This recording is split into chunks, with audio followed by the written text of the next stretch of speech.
Welcome dear student. In this video we are going to elaborate various accounting concepts that we used in accounting. These are related with business entity concept, going concern, cost, money measurement, realization, matching concept and so on. So here we are concerned about the most commonly used concept in accounting terminology.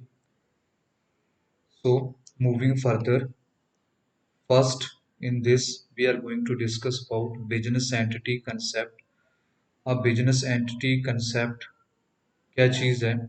Business entity concept make a difference between owner and the business. Business and owner are both two different identities. So whenever any investor want to invest in the company, then he has to ensure that the business and the owner of the business both are different. So in any time, if any person withdraws some money or some property from the business for his personal use, then these are called as drawing.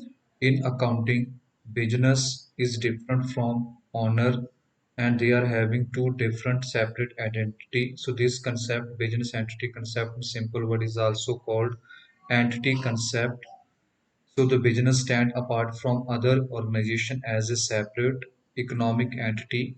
So it's more clear from the picture. Then coming to the next concept, that is going concern concept. So why going concern concept is there? Because you have to ensure the loss of major customer is unable to be get replaced. There are various legal charges against the company against which भी penalty can be imposed. So going concern concept क्या है? जो business है that may be continue artificial legal person है, owner may be change, but business will continue for infinite period. So going concern concept is an accounting terminology, accounting term where company has the resources needed to continue operation until it provide evidence to the contrary.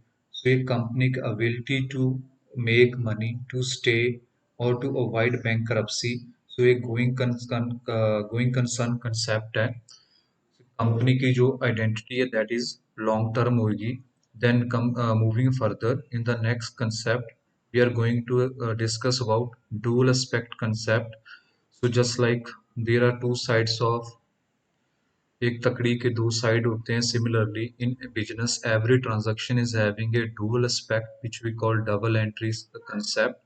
So under this concept every debit is having a corresponding credit. जब भी हम financial transactions को accounting में record करते हैं तो हम double entry system को फॉलो करते हैं जिसमें कोई भी ट्रांजैक्शन के जैसे फॉर एग्जांपल किसी ने 2 किलोग्राम शुगर परचेज की तो वो अपनी बुक्स में क्या एंट्री डालेगा as a customer purchase account debit to cash account.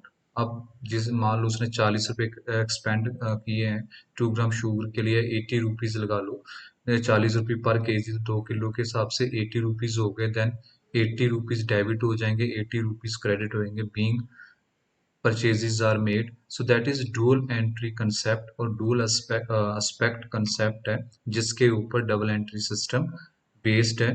Then in the next concept that is cost concept. अब cost में fixed cost होती है, variable cost है, opportunity cost है, quality cost है, accounting cost, economic cost are there.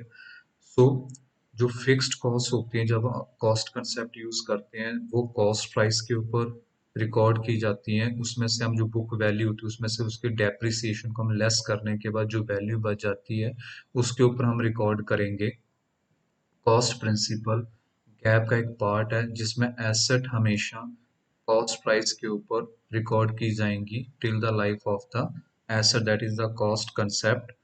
Then money measurement concept. This is another concept on which we used in the monetary term. What this concept says, this concept described only those transactions which can be classified as monetary term और जिनको आप financial transaction के रूप में define कर सकते हो. Only those transactions are part and parcel of accounting. Other than you can't record it in financial transactions. Money manager concept क्या कहता है? only transactions or event which are capable to be monitored in monetary terms are recognized as a financial statements. Then in the next concept, that is accounting period concept. अब this time period is called accounting period. 12 month का जो time period होता है, चाहे वो 1 दिसंबर से लेकर 31 दिसंबर, जिसको हम कैलेंडर ईयर कहते हैं नॉर्मली, जो अकाउंटिंग पीरियड इंडिया में एग्जिस्ट करता है, दैट इज 1 अप्रैल टू 31 मार्च तक होता है। 12 मंथ का टाइम पीरियड है जिसमें हम फाइनेंशियल स्टेटमेंट्स को रिकॉर्ड करते हैं, उनको प्रिपेयर करते हैं। अकाउंटिंग ईयर को that is called accounting period concept. So जब भी हम फाइनेंशियल ट्रांजैक्शंस को रिकॉर्ड करेंगे, वो 12 मंथ्स के टाइम पीरियड में हम उसको रिकॉर्ड करेंगे। In the realisation concept you can see in the picture, that is recognition. जैसे बिजनेस है, अकाउंटिंग है, रूल्स हैं, ये legal transfer seller to buyer होएगा, रिस्क ट्रांसफर होगा। सो प्रोडक्ट टू शॉप है, ये एग्जांपल आपको क्लियर करेगी। रियलाइजेशन कंसेप्ट क्या है? This is a great importance stopping business from inflating their profit. आप अपने प्रॉफिट को इन्फ्लेट नहीं कर सकते हो।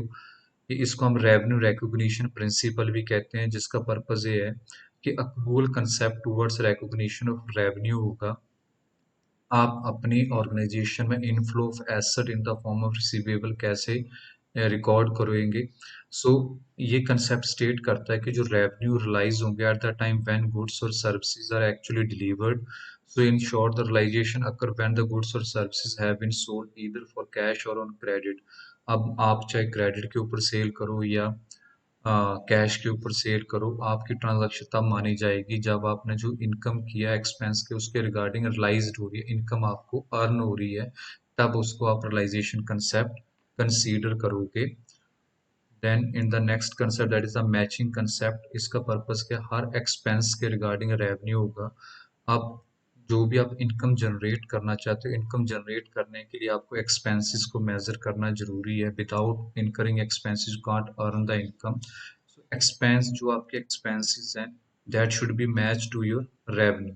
मैचिंग कंसेप्ट क्या करता है कि डिफरेंशिएट करेगा between accounting, accrual accounting and cash based accounting. Matching concept एक अकाउंटिंग प्रैक्टिसेस है वेयर फर्म रिकॉग्नाइज करती हैं अपने रेवेन्यूज को, उनके रिलेटेड जो सिमिलर पीरियड में उन्होंने एक्सपेंसेस किए हैं, ये मैचिंग कंसेप्ट के रिगार्डिंग है। सो ये प्रिंसिपल रिकॉग्नाइज करता है कि कोई भी बिजनेस, कोई भी ऑर्गेनाइजेशन जब प्रॉफिट अर्न करना चाहती है, रेवेन्यू अर्न करना चाहती है, तो उस रेवेन्यू को अर्न करने के लिए उसे एक्सपेंसेस इनकर्ड करने पड़ेंगे। So every revenue is having corresponding expenses are there or expenditure are there. That is the main crux of matching concept. So moving further, dear student, in this we are going to uh, discuss about accounting convention the next video. So in detail we are discuss later on. Till then, thank you.